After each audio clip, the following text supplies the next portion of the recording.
First of all, court decision. It came as utterly no surprise, given what's been going on in the world, not least recently. I wouldn't call this a high crime. That's the first thing I would say.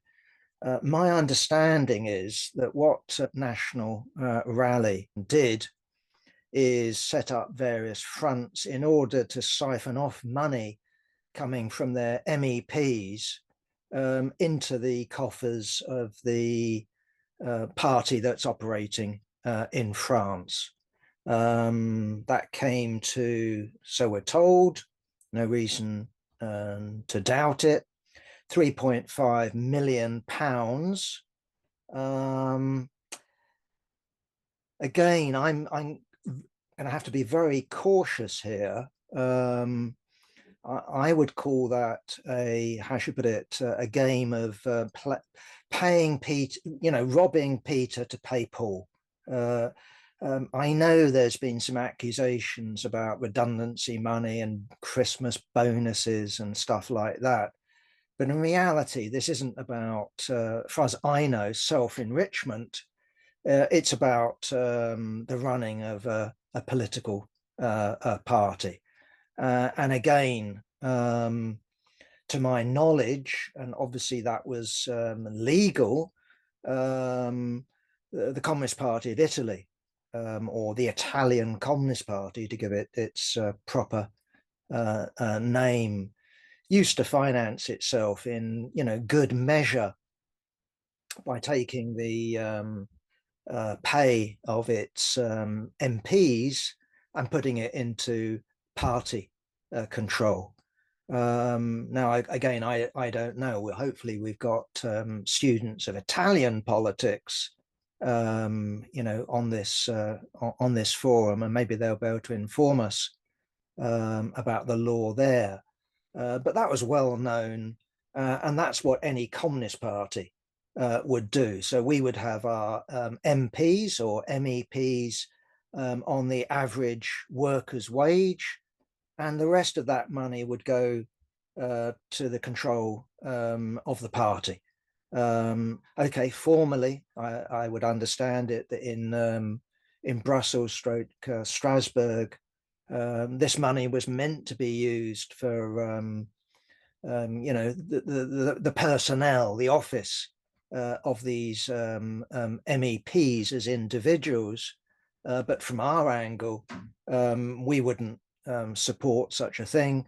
It doesn't mean that we would set up elaborate front companies and do whatever the hell National Rally did. Hopefully we would be more skillful than them and make sure that we didn't break the law. But as I said, to me, this isn't a high crime. I would view it very much more along the lines of a misdemeanor. But of course, we've had the courts judging this after a long investigation. Marine Le Pen herself, my understanding, has been fined 84,000 quid. And more to the point, she's been sentenced to jail for 4 years, 2 years suspended, and 2 years with a electronic tag.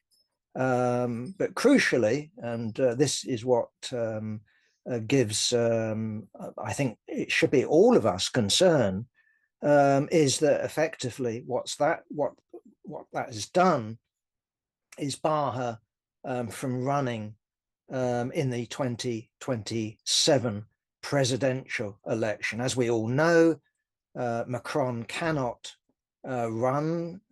He could run not in 2027, but after. He's young enough, but he's done his 2 terms.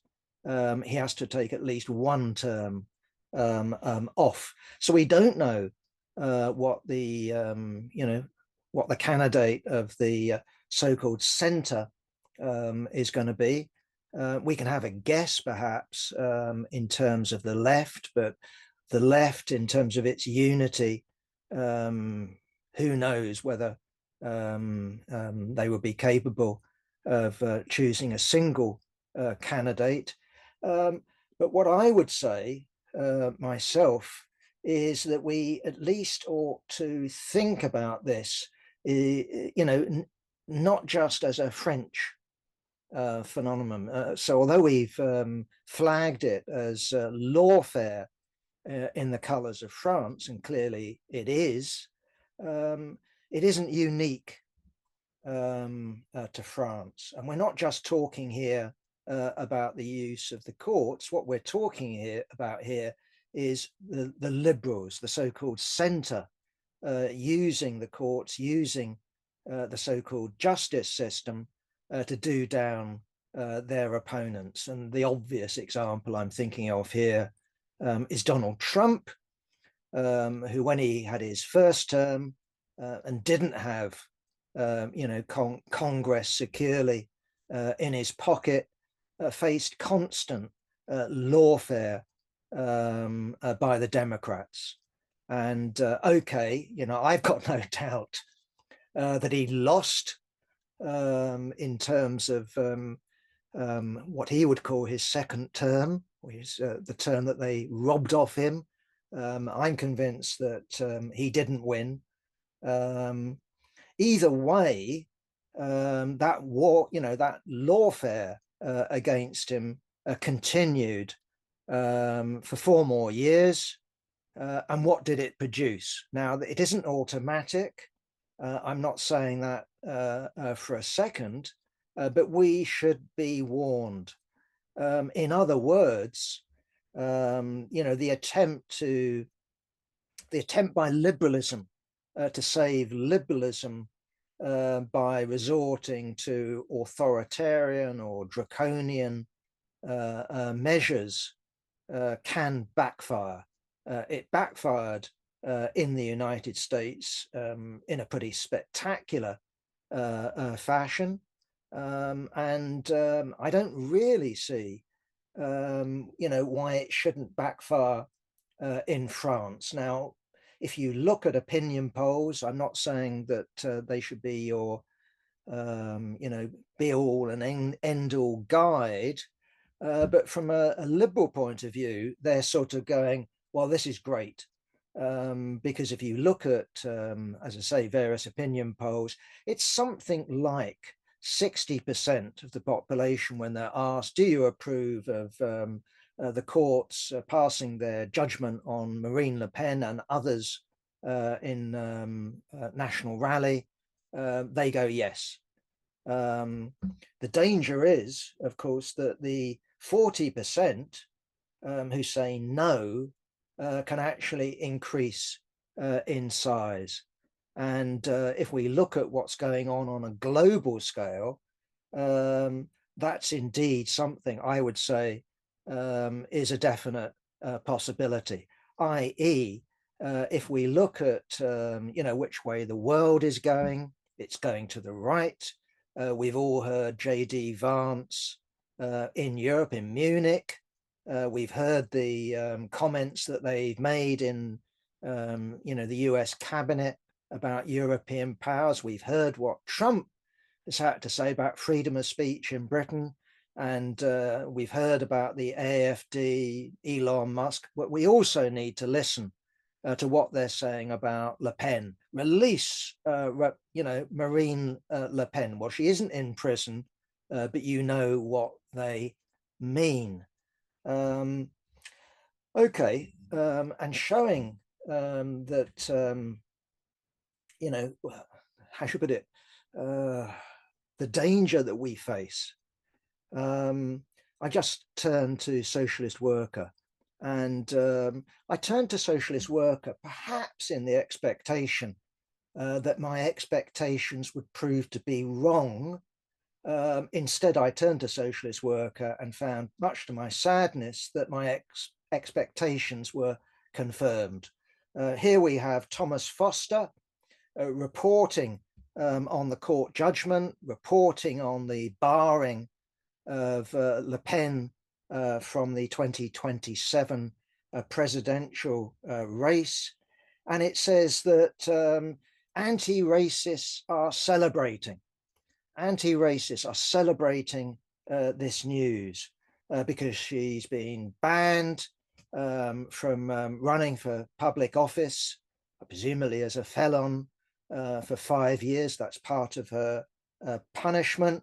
But what it says at the end is, but don't rely on the courts. What we need is to go out there and demonstrate. What we need to do is go out there and protest. Now, again, I haven't, gone to La Humanité. I haven't gone to the French left-wing press. Very easy for a monolingual like me nowadays to get a pretty good idea through Google Translate what they're saying.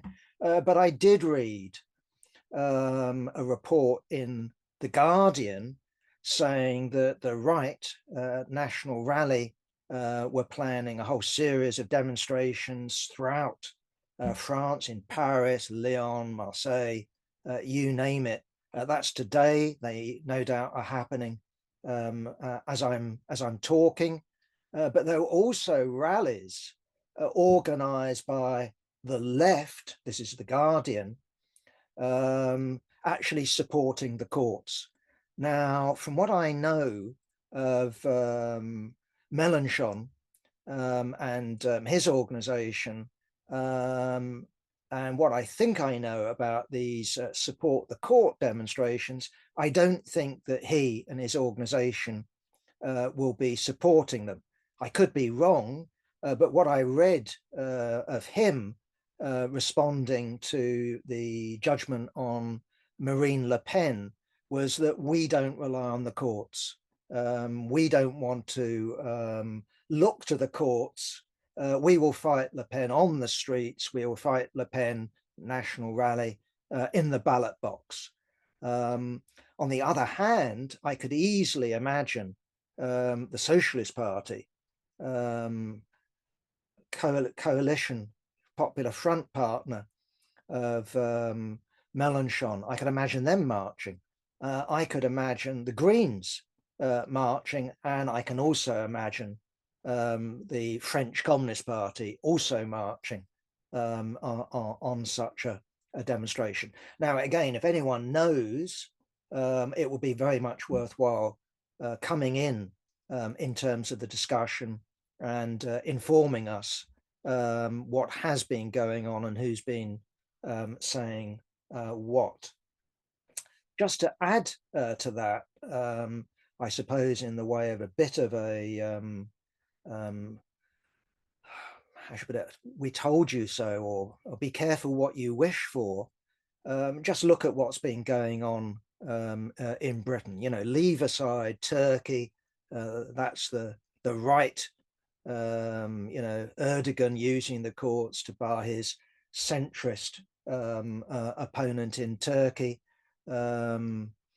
Let's just look at this police raid on Friends Meeting House in London, where comrades from what was the name of the organization? Youth Refuse, I think that's the name of it, were out yesterday supporting the Palestinian cause. Their arrest under charges of conspiracy. Conspiracy is a real nasty law, because to conspire to do something that's against the law carries a bigger sentence than any law you would break if you went out and protested. So from my memory, because we've had comrades tried for conspiracy at least X years ago, the sentence that they were facing was an 8-year for doing something that you might get a fine for doing otherwise. All I can say to you is that thank God for the jury system. They got off. They said that, yes, this is what we did, but this is why we did it. They were able to defend themselves politically. This was in the context of a strike in Scotland, Dundee and the Timex workers. This was a watch factory. And yeah, they made a political speech. We had a good barrister, and the jury voted them. Well, we know that you did what they say you did, but we support the strikers too. The danger is, of course, that once you legitimize the courts, once you actually start saying the court should interfere in politics, and I think that is what is going on. That's why we've called it lawfare. It's going to be used against you. It's going to be used against the left. So I'm reminded in this particular incident of the CPGB back in the 30s. This is the official Communist Party, where it was calling for laws, not demonstrations, not fighting them in the ballot box, but laws against the British Union of Fascists, Oswald Mosley's black shirts. And the government, yes, did pass laws ostensively directed at the black shirts. And the first time these laws, Public Order Act, was used, it was used against the Communist Party. So be careful what you wish for. So I'm glad in France, from my understanding, that Mélenchon, who will definitely be a candidate, well, 2 years' time, hope he stays alive and stays fit, definitely will be a candidate in 2027. Whether he will get into the final runoff, a very different question. But I'm glad he's not supporting the courts on this occasion, because if he was viewed as a threat, the danger is that the courts would intervene in a similar fashion to bar him from standing.